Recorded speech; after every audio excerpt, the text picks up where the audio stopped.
नमस्कार। कार्बनिक रसायन यानी ऑर्गेनिक केमिस्ट्री की इस कक्षा में, इस लेक्चर में आपका स्वागत है। आज हमारी चर्चा का मूल विषय होगा कार्बनिक रसायन संबंधी कुछ अवधारणाएं और इनके अनुप्रयोग। तो आइए शुरुआत करते हैं कार्बनिक रसायन की। तो क्या होती है कार्बनिक रसायन? अगर हम बात करें तो कार्बनिक रसायन का अर्थ क्या होता है? तो रसायन विज्ञान की वह शाखा जिसके अंतर्गत कार्बन से बने पदार्थों का अध्ययन किया जाता है, उन्हें कार्बनिक रसायन कहा जाता है। ठीक है। वैसे यौगिक जिनमें कार्बन उपस्थित रहता है तो उनको कार्बनिक यौगिक कहा जाता है। तो दो शब्द होते हैं, कार्बन रसायन और कार्बनिक यौगिक। तो कार्बनिक यौगिक का अर्थ होगा ऐसे यौगिक जिनमें कार्बन उपस्थित रहता है, कार्बनिक यौगिक कहलाते हैं। और ऐसे वह शाखा जिसके अंतर्गत कार्बन से बने पदार्थों का अध्ययन किया जाता है, उनको कार्बनिक रसायन कहते हैं।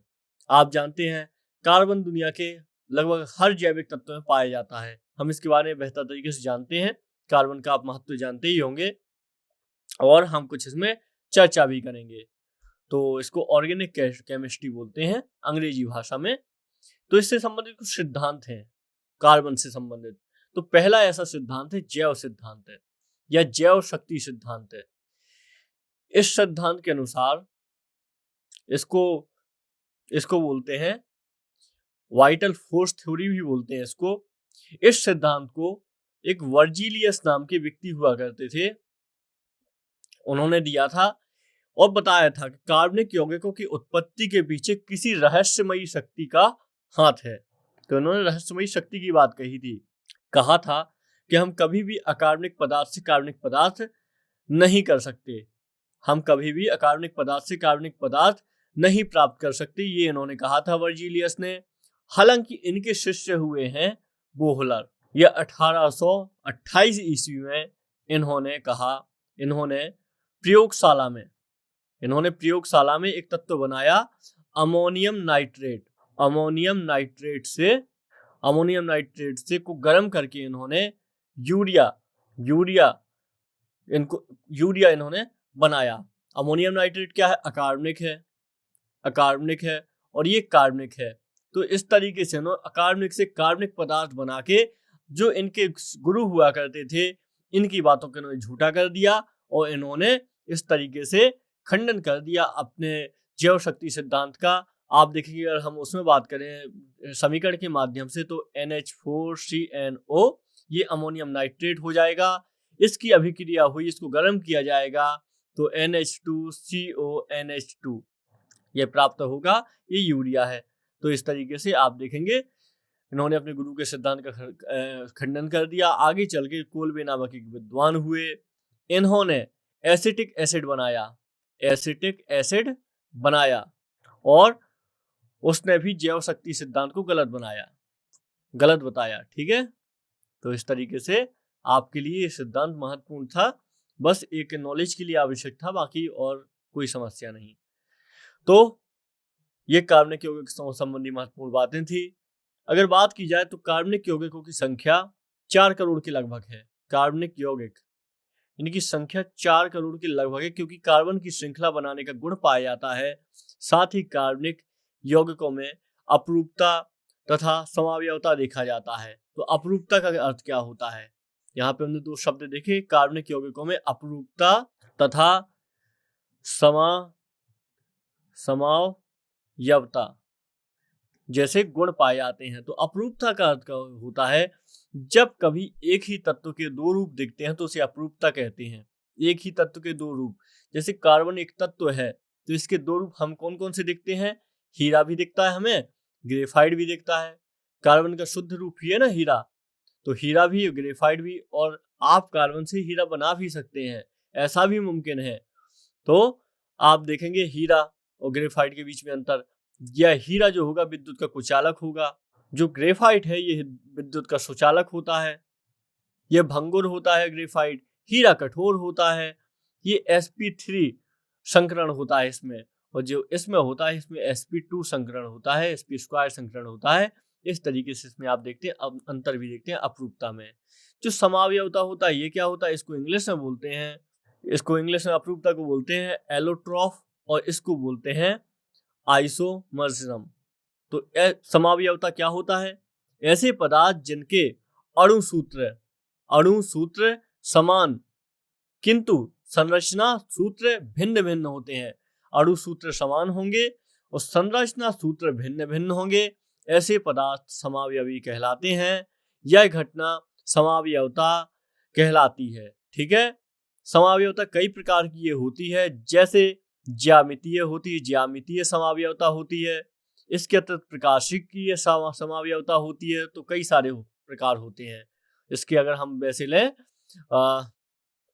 कुछ हम इसके अनुप्रयोग के हिसाब से देखें तो आप देखेंगे जो लैक्टिक एसिड होता है, लैक्टिक एसिड हम जानते हैं दही में पाया जाता है। दूध दही में लैक्टिक एसिड में प्रकाशिक समावयवता पाई जाती है।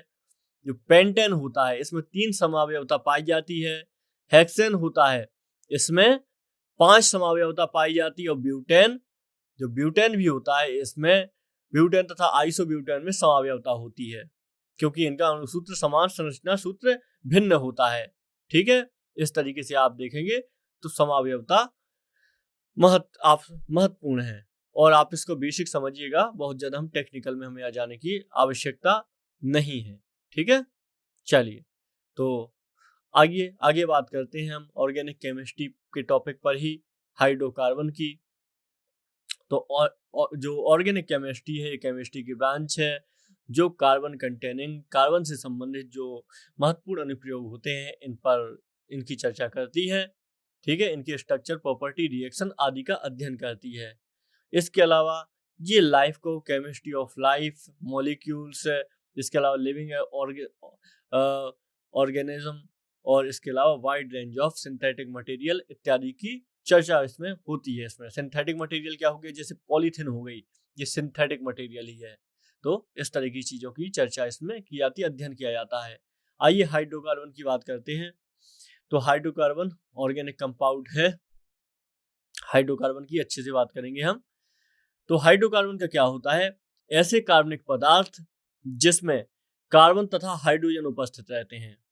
बहुत सारे कार्बनिक पदार्थ जो होते हैं इनमें हाइड्रोजन भी उपस्थित रहता है तथा कार्बन भी उपस्थित रहता है।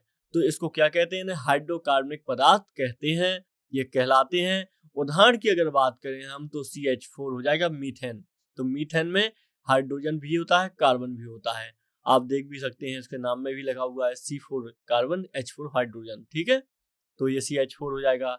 एसिटिलीन हो जाएगा, इसको C2H2 के सूत्र से हम जानते हैं एसिटिलीन को। हेक्सेन हो जाएगा C6H14 के नाम से हम जानते हैं। तो इस तरीके से आप देखेंगे हाइड्रोजन और कार्बन वाले तत्वों को क्या कहा जाता है? हाइड्रोकार्बन कहा जाता है, याद रखिएगा। तो हाइड्रोकार्बन को 2 भागों में बांटा भी जाता है, ये भाग भी देख लीजिए। पहला होता है संतृप्त हाइड्रोकार्बन और दूसरा होता है असंतृप्त हाइड्रोकार्बन। तो इसके 2 प्रकार होते हैं। अगर हम संतृप्त हाइड्रोकार्बन की देख लें, ये देख यहाँ पे लिखा भी हुआ है, तो इसमें आ जाएगा एल्काइन आ जाएगा, इसमें एल्कीन आ जाएगा संतृप्त हाइड्रोकार्बन में, एल्कीन। और जो दूसरा है इसमें आप देखेंगे एल्कीन को पैराफिन भी बोला जाता है। ठीक है, एल्कीन आ जाएगा इसमें, ये इसका सूत्र होता है। और जो दूसरा होता है असंतृप्त हाइड्रोकार्बन, इसमें आ जाता है आपका एल्कीन आ जाता है। एल्कीन और एल्कीन में दोनों में अंतर है, याद रखिएगा। चलिए स्पेलिंग के माध्यम से लिख देते हैं, आसान हो जाएगा। KENE एल्कीन, और ये क्या था? एल्कीन, यानी इसकी स्पेलिंग थी ALKANE, ये KANE था, ये KENE है। और इसके अलावा एल्कीन के अलावा असंतृप्त हाइड्रोकार्बन में क्या आता है? इसमें आता है एल्काइन, एल्काइन। तो इस तरीके से आप देखेंगे कि संतृप्त और असंतृप्त हाइड्रोकार्बन 2 भाग में टूट जाते हैं जो हाइड्रोकार्बन होते हैं। अगर हम संतृप्त हाइड्रोकार्बन की बात करें तो ऐसे हाइड्रोकार्बन जिसमें कार्बन सिंगल बॉन्ड द्वारा जुड़ा होता है, जैसे कार्बन क्या होता है? सिंगल बॉन्ड के द्वारा जुड़ा होता है, सिंगल बॉन्ड, एकीकृत बॉन्ड के द्वारा जुड़ा होता है, संतृप्त कहलाता है। यह सबसे कम क्रियाशील होता है। ये क्या होता है? इसका गुण क्या है? कम क्रियाशील, सबसे कम क्रियाशील होता है जो संतृप्त हाइड्रोकार्बन होता है। अतः इसे पैराफिन कहते हैं। एग्जाम्पल की अगर हम बात करें मिट्टी के तेल को पैराफिन ऑयल कहा जाता है। संतृप्त में एल्केन आता है जो सबसे कम क्रियाशील होता है, तो ये याद हम रखेंगे। ठीक है, तो इस तरीके से याद रखना है सब कुछ। इसमें आप देखेंगे आ जाएंगे CH4 आ जाएगा, मीथेन आता है, ये सैचुरेटेड हाइड्रोकार्बन में मीथेन आता है, C2H6 एथेन आता है, इसके अलावा C3H8 प्रोपेन आ जाएगा इसी में, इसके अलावा C4H10 ब्यूटेन आ जाएगा, इसी तरीके से हेक्सेन, पेटेन, डेकेन ये सब आ जाएंगे। तो आप देखते हैं ये सब संतृप्त कार्बन के उदाहरण है, संतृप्त हाइड्रोकार्बन के।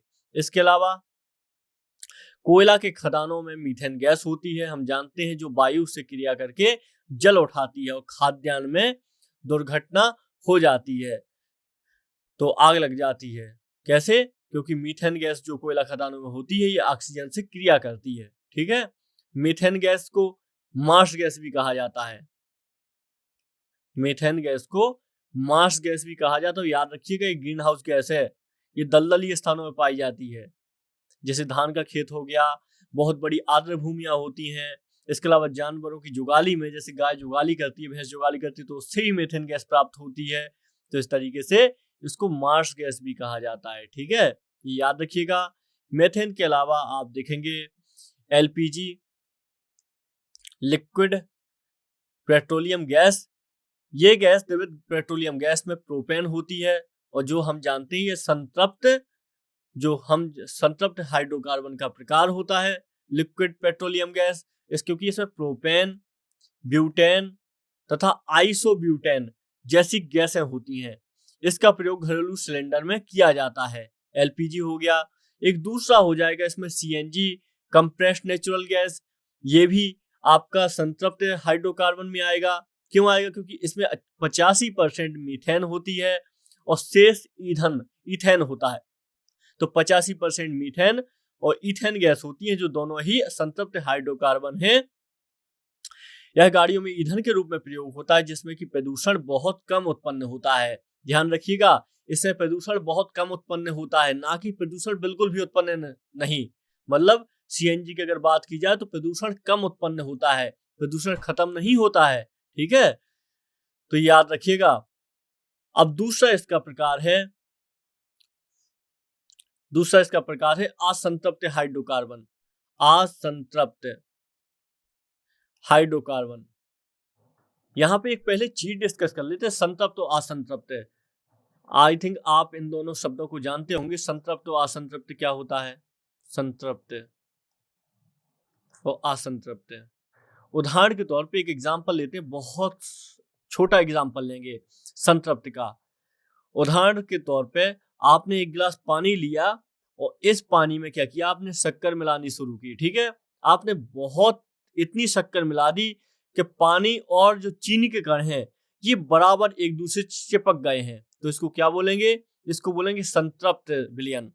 असंतृप्त विलयन में क्या होगा, आपने एक गिलास पानी लिया, उसमें 2 ग्राम चीनी मिला दी, तो इसको क्या बोलेंगे? असंतृप्त विलयन बोलेंगे। इसी तरीके से आप देखेंगे किसी बंद कमरे में हवा को देख लेंगे और भी अन्य एग्जाम्पल को लेंगे, तो आप संतृप्त और असंतृप्त का अंतर थोड़ा सा समझ पाएंगे। बाकी टेक्निकल शब्द है, लेकिन इसका अर्थ वैसा ही जैसा भी बताया है समझने के लिहाज से। तो असंतृप्त हाइड्रोकार्बन क्या होते हैं? वैसे हाइड्रोकार्बन जिनमें कार्बन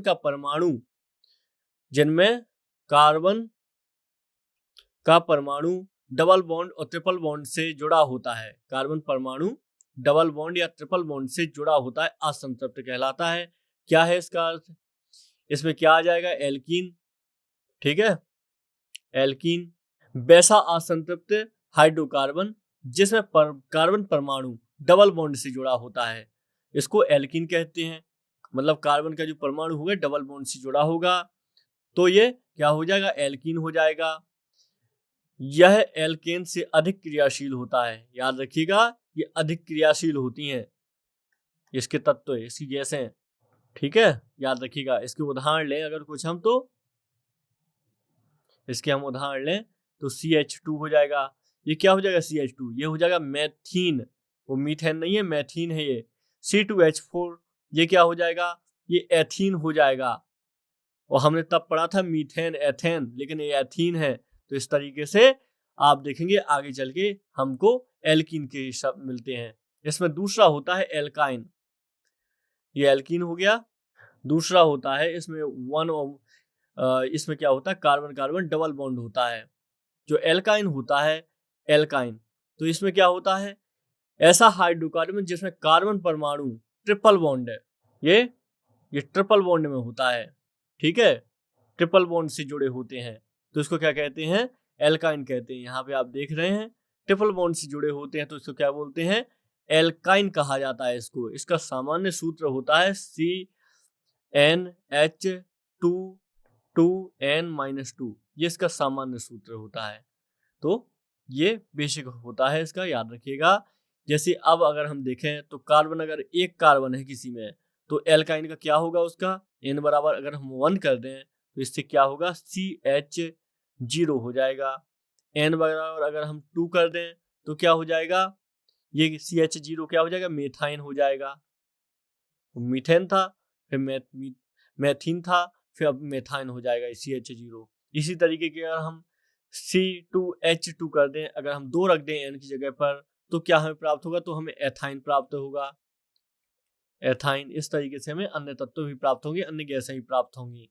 तो ये हाइड्रोकार्बन से संबंधित चीजें थी, जैसे हमने देखा किस तरीके से हमने सैचुरेटेड हाइड्रोकार्बन देखा, हाइड्रोकार्बन इसमें एल्काइन को एल्किन को देखा। इसके बाद हमने अनसैचुरेटेड या असंतृप्त हाइड्रोकार्बन को देखा, ठीक है, हमने इसमें एल्किन को देखा और एल्केन को देखा।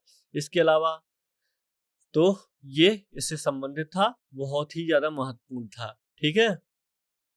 तो ये आपकी जो सारी बातें हैं ये संबंधित हैं ऑर्गेनिक केमिस्ट्री से।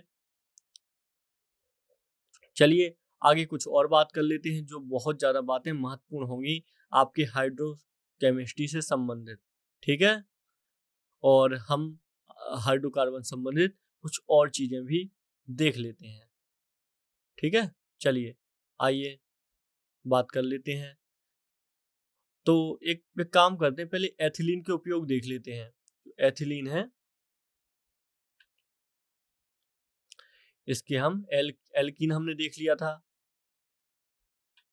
एल्कीन हमने देखा था। एल्कीन में हमने देखा था असंतृप्त हाइड्रोकार्बन है ये, जिसमें कार्बन कार्बन युग्म बंध होता है, और C2H2 सबसे सरल एल्कीन है। C2H2 सबसे सरल एल्कीन है, हमने ये देखा था। आइए एथिलीन की बात करते हैं। एथिलीन, एथिलीन, तो एथिलीन क्या होता है, एथिल अल्कोहल को जब सांद्र सल्फ्यूरिक अम्ल के साथ आधिक्य के साथ 170 से 180 डिग्री पर गर्म करने पर एथिलीन बनती है, ठीक है। क्योंकि जो आप देखेंगे ना, जो एल्किनो सूत्र थे, जो एल्किनो के सूत्र थे, इन्हीं में से जब आप इनके सूत्र को देखेंगे तो C2H2 देखेंगे तो ये आपको एथिलीन प्राप्त होगा, एथिलीन एल्किन से ही। और फिर इसके बाद आपको C3H6 करेंगे तो प्रोपेलीन प्राप्त होगा।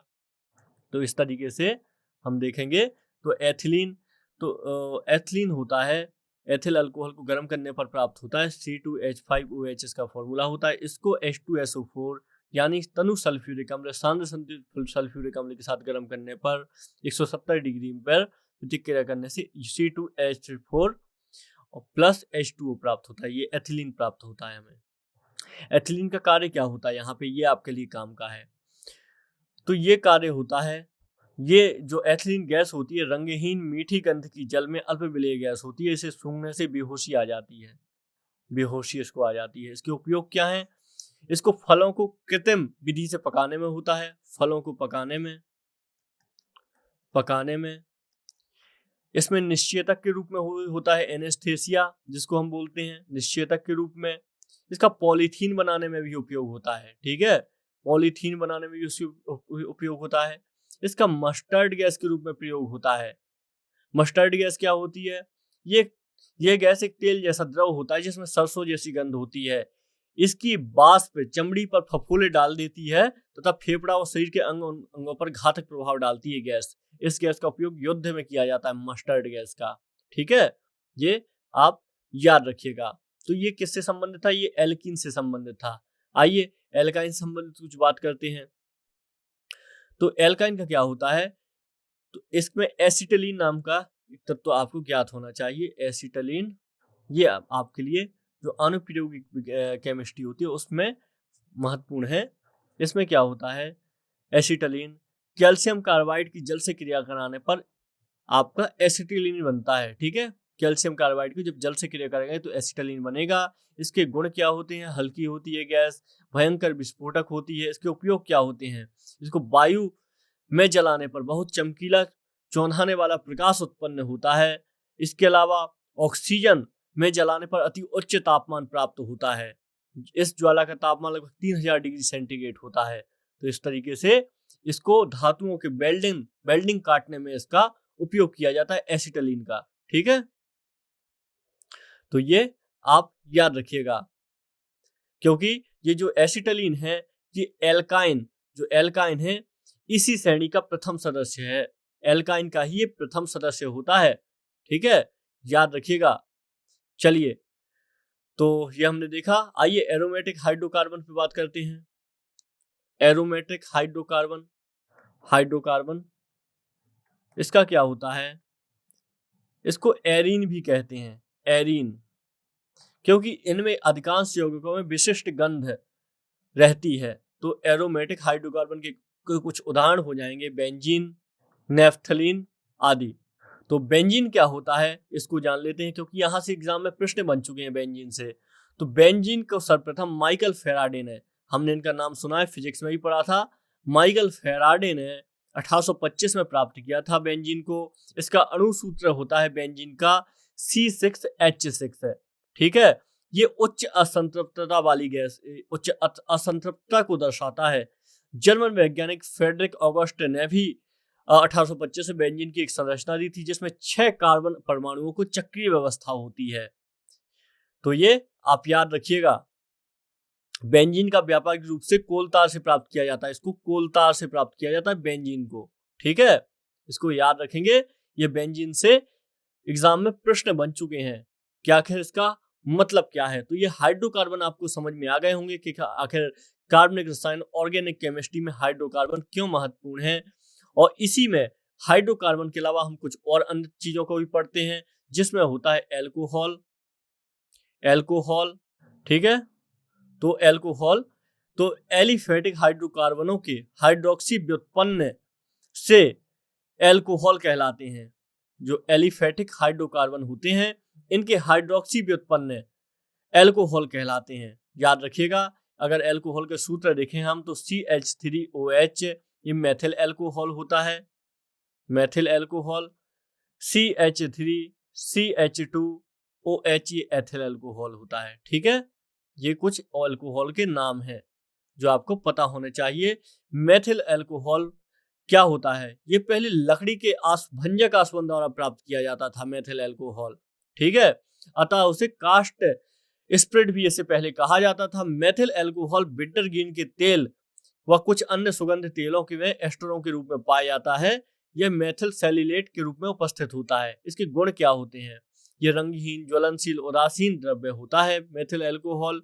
इसके अलावा इसके उपयोग क्या होते हैं मेथिल एल्कोहल के, इसका पेंट में, वार्निश में, सेल्यूलोइड, चपड़ा आदि में इसका उपयोग किया जाता है। पेट्रोल में भी मेथिल एल्कोहल का मिश्रण किया जाता है और ईंधन के रूप में प्रयुक्त किया जाता है।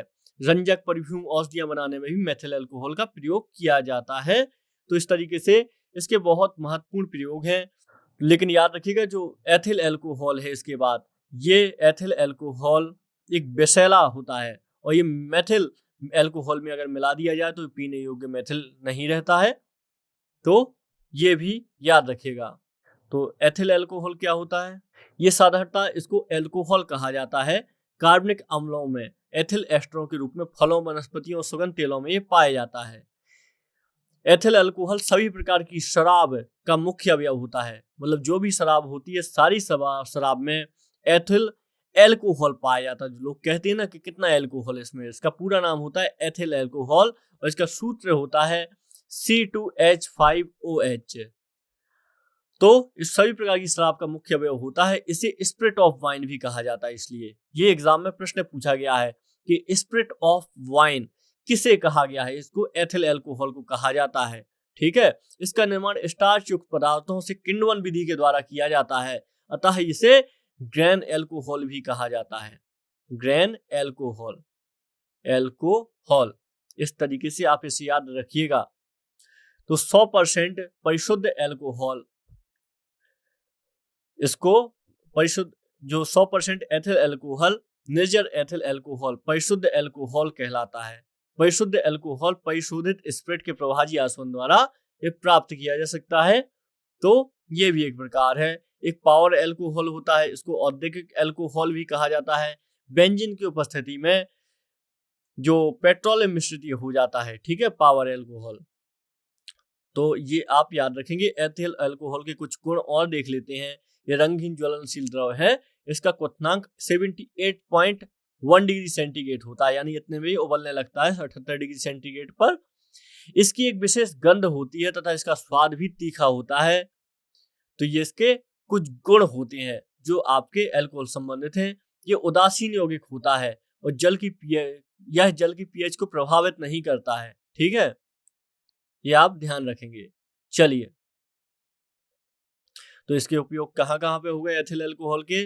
मैथिलित स्पिरिट बनाने में, पेंट, वार्निश, गोंद आदि के विलायक के रूप में, क्लोरोफॉर्म, आयोडोफॉर्म, इन सब आदि अम्ल निर्माण में, औषधियों में, अंतर्दहन इंजनों के ईंधन के रूप में होता है इसका, जैव नमूनों में होता है, मदिरा व अन्य एल्कोहली पेय बनाने में भी इसका उपयोग होता है एथिल अल्कोहल का।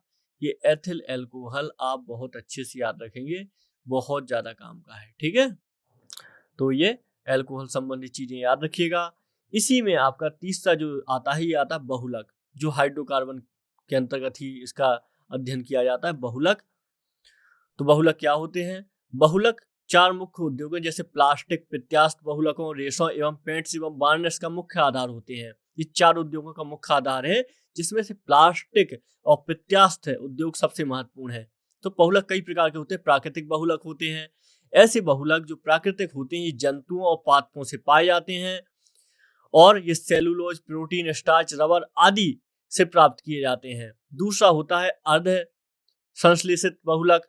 अर्ध संश्लेषित, इसमें क्या होता है? अर्ध संश्लेषित में ऐसे बहुलक जो होते हैं सेलुलोज व्युत्पन्न, जैसे सेलुलोज एसीटेट, सेलुलोज नाइट्रेट आदि इसके कुछ उदाहरण होते हैं। ये वनस्पति से भी पाए जाते हैं। तीसरा है संश्लेषित बहुलक। ये संश्लेषित क्या होता है? विभिन्न प्रकार के संश्लेषित बहुलक जैसे प्लास्टिक, संश्लेषित रेशे, संश्लेषित रबर मानव निर्मित बहुलकों के उदाहरण हैं, ठीक है। तो रबर हो गया, रेशे हो गए, प्लास्टिक हो गया, ये सब क्या है? ये संश्लेषित बहुलक के उदाहरण होते हैं। तो ये बहुलक आप याद रखिएगा, ठीक है। तो वह प्रक्रम जिसमें बड़ी संख्या में सरल अणु एक दूसरे से संयोग करके उच्च अणुभार का एक बृहत अणु बनाते हैं, इसको बहुलक कहा जाता है। बस ये बहुलीकरण कहा जाता है। इस प्रक्रम के फलस्वरूप बने उच्च अणुभार के यौगिकों को बहुलक कहते हैं। ये इसकी परिभाषा होती है। तो कुछ असंतृप्त हाइड्रोकार्बन के मुख्य बहुलक इस प्रकार हो जाएंगे। पॉलीथीन हो जाएगा, पॉलीथीन, एथिलीन का उच्च बहुलक ये होता है, ठीक है। टेफ्लॉन आपने सुना होगा। इसके अलावा आपने सुना होगा पॉलीएथिलीन, ताप सुनम्य प्लास्टिक। यह विद्युत अचालक, नम्य और जल प्रतिरोधी होता है। इसका उपयोग पैकिंग के लिए, जल के बचाव के लिए, फिल्में व शीटें बनाने में इसका उपयोग होता है। जो पॉलीएथिलीन ताप सुनम्य प्लास्टिक होता है, थर्मोप्लास्टिक भी इसको बोलते हैं। टेफ्लॉन, टेफ्लॉन क्या होता है? ये भी एथिलीन का उच्च बहुलक होता है। ये रासायनिक रूप से निष्क्रिय ऊष्मा प्रतिरोधी बहुलक होता है टेफ्लॉन। आपने इसका नाम सुना होगा पहले। और इसका गलनांक जो होता है ये 330 डिग्री सेंटीग्रेड होता है। तो इसीलिए आप देखते हैं कि जो वैज्ञानिक होते हैं, जो रसायनविद होते हैं, उनका बहुत ज्यादा ध्यान होता है ऑर्गेनिक केमिस्ट्री पर, ताकि इसके उपयोग बहुत खास हैं इसलिए, ठीक है। तो ये सब आप याद रखिएगा। इसका इंसुलेटर के रूप में उपयोग होता है और भी अन्य प्रकार से इसका उपयोग किया जाता है टेफ्लॉन का, क्योंकि इसमें कोई वस्तु चिपकती नहीं है। टेफ्लॉन में प्लास्टिक होता है, हम जानते हैं टेफ्लॉन का भी। इसके अलावा पीवीसी होता है, ये पॉलीवाइनिल क्लोराइड होता है। इसमें क्या होता है? ये क्लोराइड, ये भी उच्च बहुलक होता है। इसके अलावा जो नियोप्रीन होता है, नियोप्रीन ये भी उच्च बहुलक होता है। ये कृत्रिम रबर होता है एक, ठीक है, नियोप्रीन। तो ये एक कृत्रिम रबर होता है, रबर। तो इस तरीके से आप याद रखिएगा ये आपका एक संबंधित लेक्चर था जो संबंधित था ऑर्गेनिक केमिस्ट्री से। हैलोजन ग्रुप ये सब हम देख चुके हैं और आपके लिए बहुत ज़्यादा महत्वपूर्ण नहीं है, हम इसकी बात पहले ही कर चुके हैं इस गुण की। और इसके अलावा हम आगे चल के पीरियोडिक टेबल को देखेंगे। पीरियोडिक टेबल को हम इस लेक्चर में नहीं, अगले लेक्चर में ही हम कंप्लीट करेंगे, ठीक है। इसको समावयवता बोलते हैं, समावयवता हम इसको पहले ही पढ़ चुके हैं अपरूपता के साथ। तो आज हम अपने इस लेक्चर को कंप्लीट करते हैं, मिलते हैं किसी अन्य लेक्चर में। नमस्कार।